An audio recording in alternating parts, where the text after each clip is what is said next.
since the banks are essential to the capitalist system, you throw tons of money at them. We'll come to the amount of money in a moment. Throw tons of money and the bankers will be happy, and then they will invest. And then they will start lending to each other, and then the problem will be solved. Even Lula, then, this is everywhere. Lula in Brazil says the same thing. He says that we need to combat the anarchy of capitalism. He's just woken up to the fact that capitalism is anarchic. Yes, but none of these gentlemen say how these things are going to be achieved.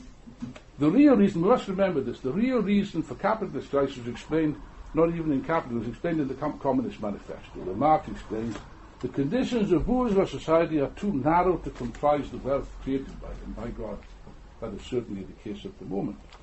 Marx also explains, even in the Manifesto, that the capitalists can get round crisis, can postpone crisis more accurately, but only at the cost of preparing deeper crises in the future, which is precisely what has occurred.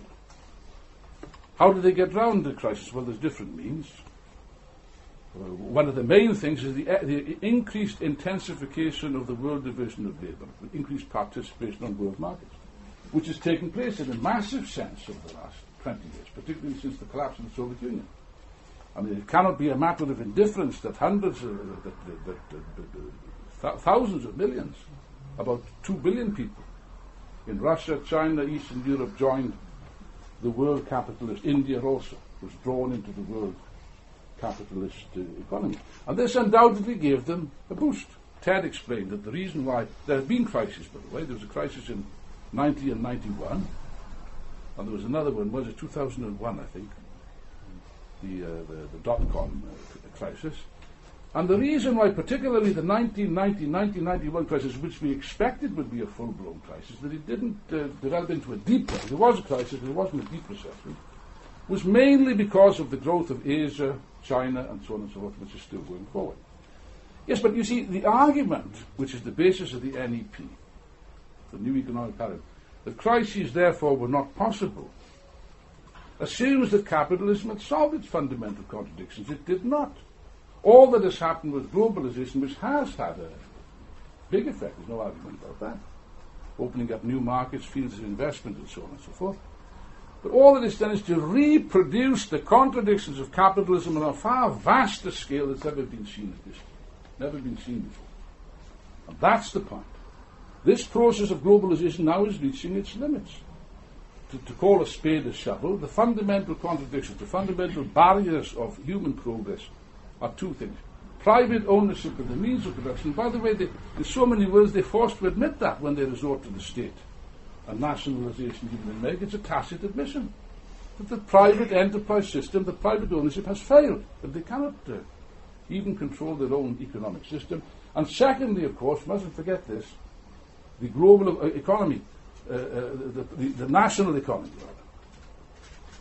Private ownership and the national state are the two main obstacles in relation to growth. They partially overcame the latter by means of globalization. Now it's reached its limits. It's clearly reached its limits, and therefore globalization manifests itself as a global crisis of capitalism. One has to be a blind man not to understand that. Of course, the bourgeois can't admit this. How can they admit it? How can the economists admit this? Lenin said that a man on the edge of a cliff does not reason, and they're not capable of reasoning. They seek superficial explanations, as always. It's confidence. Confidence has disappeared, and therefore, as long as you restore confidence, everything will be rosy in the garden. What they don't understand is that this famous confidence reflects objective processes in the economy. The second argument is that it's credit. They always put this, in every crisis they put this idea forward.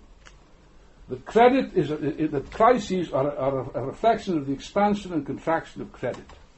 Whereas in reality, as Marx explained, the expansion and contraction of credit is only a symptom of the crisis. The latest argument they put forward is it's a problem of liquidity. It's not enough money. Why there should be not enough money after all the billions and trillions they've made the last 20 or 30 years, I'll leave it to you to work out. But it's a problem of liquidity. And therefore, if you accept that it's a problem of, Marx explains that it's not the shortage of money that causes a crisis, but it's a crisis that causes the shortage of money. It's quite clear. But if you accept this bum argument of the economists, well, the solution is simple. You just throw money. You throw sufficient money at the banks, everything will be solved.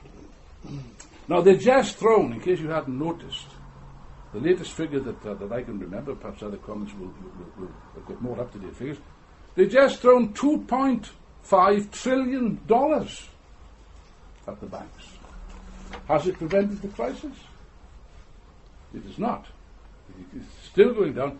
And the reason that the stock exchanges are still going down, of the entire world, by the way, I'll try and give some figures if I have time, is very simple. The bourgeois understand what we understood for some time. Incidentally, the banking crisis is not the crisis.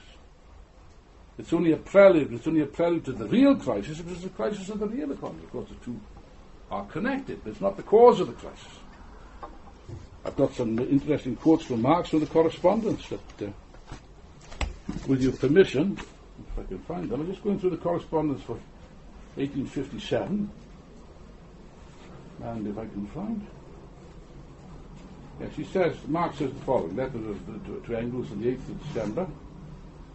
He said, the next few days would see the farce of suspension of the Bank Act. But that not too much should be made of this monetary panic, the real affair being the impending industrial crash. That's the point. And he goes on to explain this in some detail. It's quite interesting, the parallel. He says, it's nice too, says Marx, that the capitalists who so vociferously opposed the right to work are now everywhere demanding public support from their government and hence advocating the right to profit at public expense.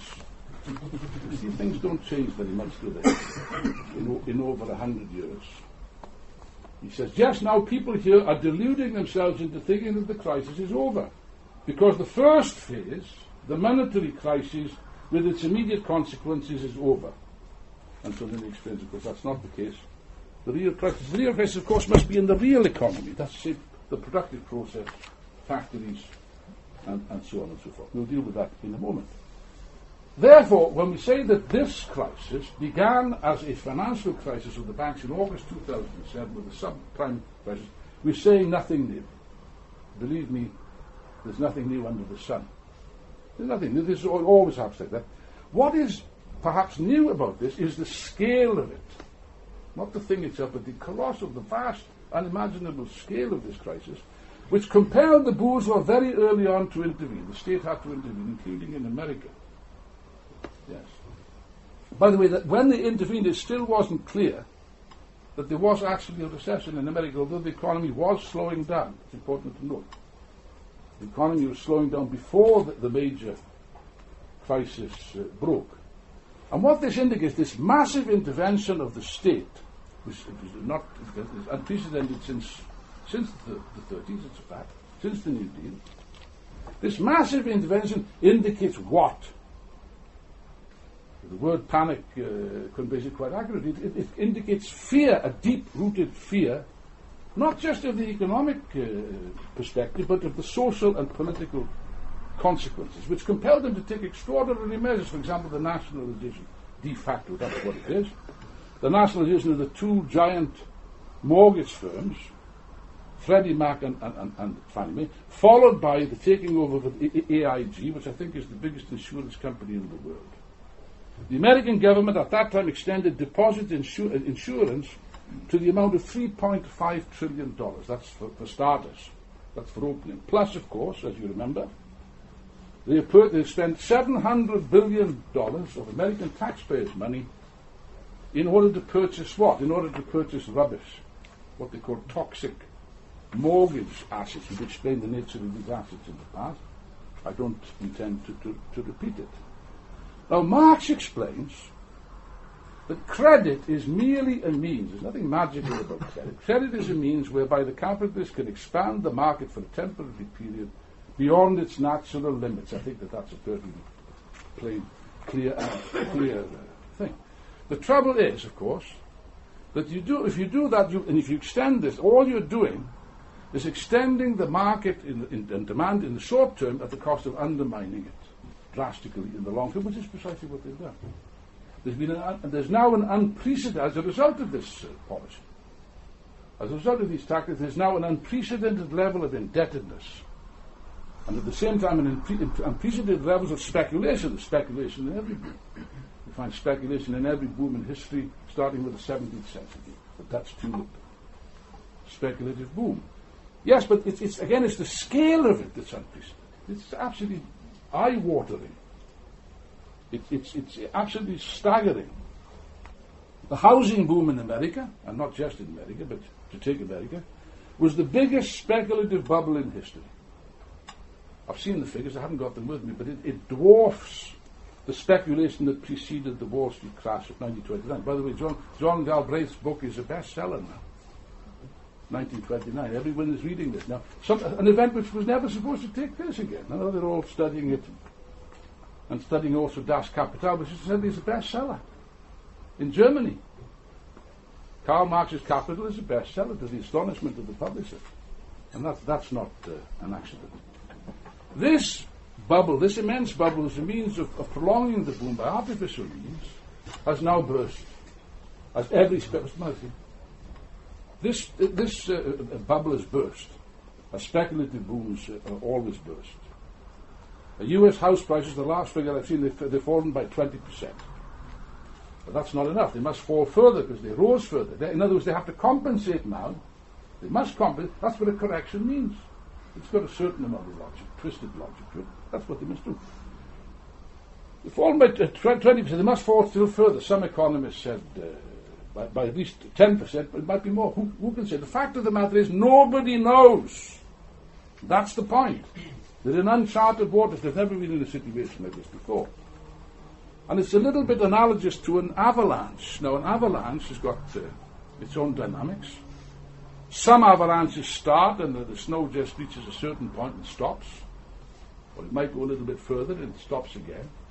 But sooner or later you pile up enough snow and the avalanche will become unstoppable. That's what they're afraid of. They realize, they know that they've piled up all this colossal amount of fictitious capital in the last period, which must now be squeezed out of the organism. And unfortunately, talk about the correction. Correction sounds very nice. But the problem is that this correction can get out of control. They won't be able to control it. This is why they're trying desperately to pump money into the economy, which is not working, by the way. It's not working. According to the IMF, worldwide losses on debts from just only from the subprime crisis in the US alone, there's other debts, of course, amount to 1.4 trillion, which is two times more. It's twice as much as what they said in April. In other words, they don't know. Nobody knows the amount of so-called toxic debt, which is just what you see as the tip of the iceberg. The banks alone have so far reported, but that's just nonsense, 600 billion.